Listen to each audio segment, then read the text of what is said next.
Hey, my name's Zach.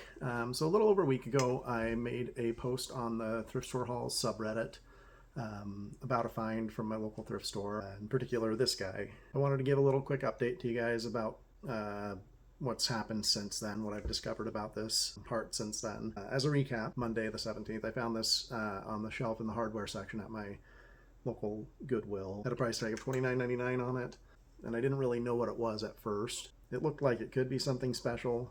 I usually try to look things up if I don't know what they are. So I got up to it, took a look at it, handled it a bit, and saw that it had the identification stamp right here, Honeywell International. I know many people are familiar with Honeywell, the consumer brand of Honeywell. They sell kind of crappy space heaters and humidifiers and a little bit of everything, but obviously that's not what this is. This looks like it's something a little different, and it is. A quick search of the part number on it, I discovered that it's from Honeywell Aerospace. Honeywell Aerospace does not make crappy space heaters. They make, state-of-the-art commercial and military aviation parts and sell them to people, not people, but, companies and vendors all over the world. So I did a little bit of digging just on my phone while standing there in the aisle, determining if I want to pay $30 for something I don't know what it is. And I found a website with aftermarket parts. I'm selling this particular guy for $223,000. And when I saw that, I immediately said to myself, that's a mistake. Any reasonable person wouldn't donate a $223,000 part to a thrift store. So I did a little more digging, and I couldn't find anything to refute that that's what it was. So I grabbed it and I said, you know what? I'm just going to buy it. It's $30. If it ends up being nothing, I'll have a fancy paperweight. Got home, did a little more digging into it. Come to find out that the part I looked up is actually only this part of it right here, this top little cone or whatever you'd call that, cylinder. That's actually the valve that they sell for aftermarket $223,000. Brand new from Boeing, they sell it for $530,000. That's one of the screenshots I was sent from somebody after making this post. So this is actually like a whole assembly of parts. This top bit is the really expensive one. It's got a serial number. So any serialized part from any aircraft is going to be way more. Those are the big guys. The rest of this is a whole smorgasbord of other parts. You got like a solenoid here. These are like $8,500. Some of these housings are like 20 grand. Some of these parts, like I think it was this one or something, it's like $84,000. That's of course the retail price of these parts. I couldn't find half of them, but the ones I could find were absolutely outrageous. So anyway, I made that post the next day after finding this, and people from all parts of the aviation industry, hobbyists, professionals, reached out or commented on the post to give more information about what it is and what I can do with it. And more importantly, what it's worth. The first day I had it, I called Honeywell. That was I figured, why not? I'll just shoot my shot. I'll give them a phone call, see what happens. And surprisingly, I actually got through to somebody relatively easily. I feel like it was almost too easy to get a hold of someone there. Like, they must not get a lot of phone calls from random people. I called them after about 30 seconds in a phone tree. I was speaking with a technician who I assume is there to help, aircraft professionals or mechanics or something do something important for their job. So I'm sure I was taken away from him for some purpose. But I kind of told him what happened. He was a little bit flabbergasted that I found this sitting on the shelf in a thrift store. But he was more than willing to share with me some information about it. In particular, he told me that, obviously without any of the paperwork that is required, it cannot be installed in an aircraft. And obviously it's not going to be worth any money if it can't be installed in an aircraft. But he did say it is possible to get them recertified. So after speaking with this technician for a little bit, we were able to determine that without the paperwork that's required, in particular traceability paperwork, it's a document that's meant to keep track of where this part was, what aircraft it was in, when it was used, its service time, life, all that. Very important document for American aviation industry. Most companies wouldn't touch a part without one. And so that's problem number one. Problem number two, it doesn't have its FAA Form 8130, which is basically its certification for being flight worthy. So this part is currently not flight worthy, but he did email me a list of service centers that are able to recertify it and overhaul it. And so it is possible to be made flight worthy again. Of course, when I was talking to him, I had no idea what I was holding still. I gave him this part number up here, and so he was giving me information on just this valve, when the reality is this is an entire assembly of parts. So anyway, I got an email a few hours later from him. There's a service center in Arizona. There's also a service center in the UK. Those are the only two that are qualified to overhaul and recertify these parts.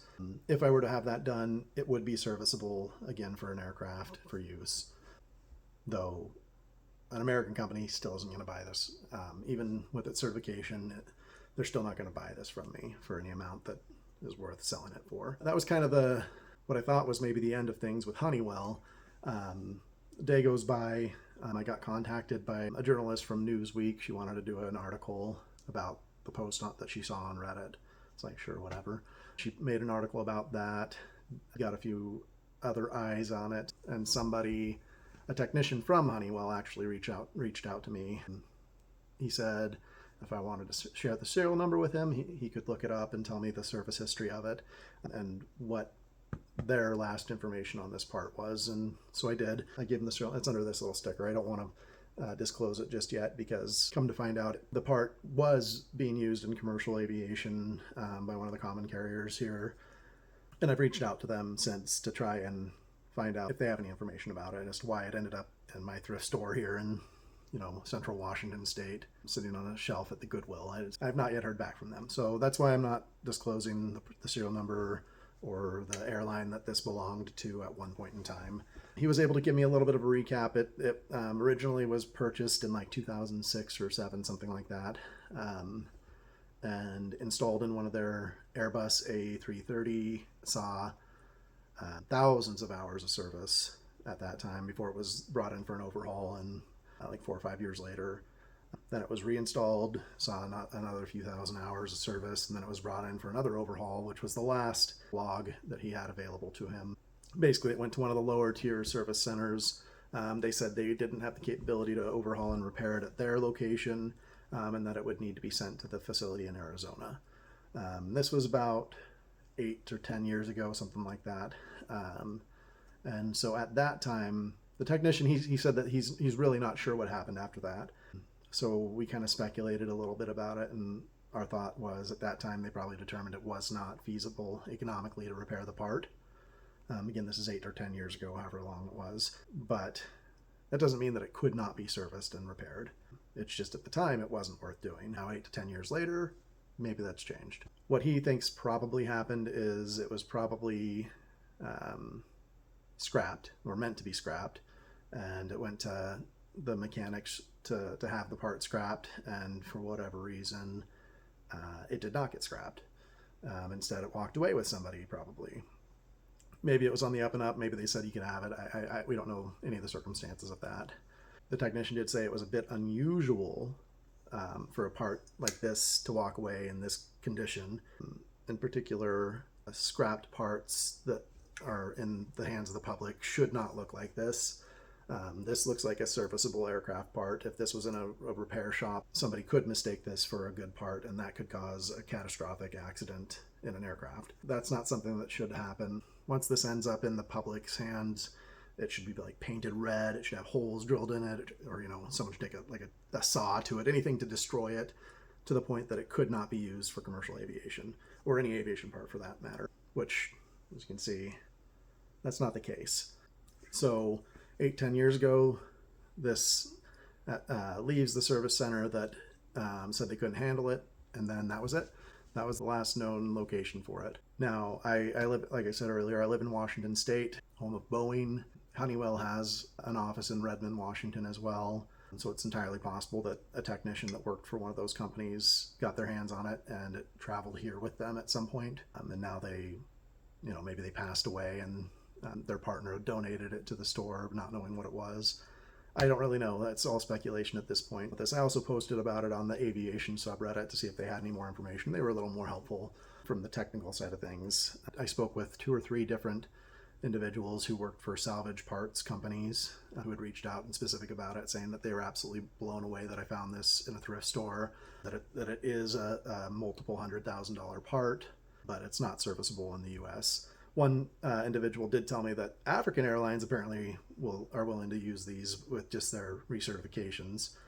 They're willing to buy these parts, though that kind of has some moral implications. I'm not willing to evaluate at this point as to whether or not I'd want to sell it to an African airline that maybe isn't doing their due diligence on these parts. So I haven't decided fully what I'm going to do with it at this point. As I said earlier, he did give me the name of the carrier that owned this part originally and who flew it for the better part of a decade.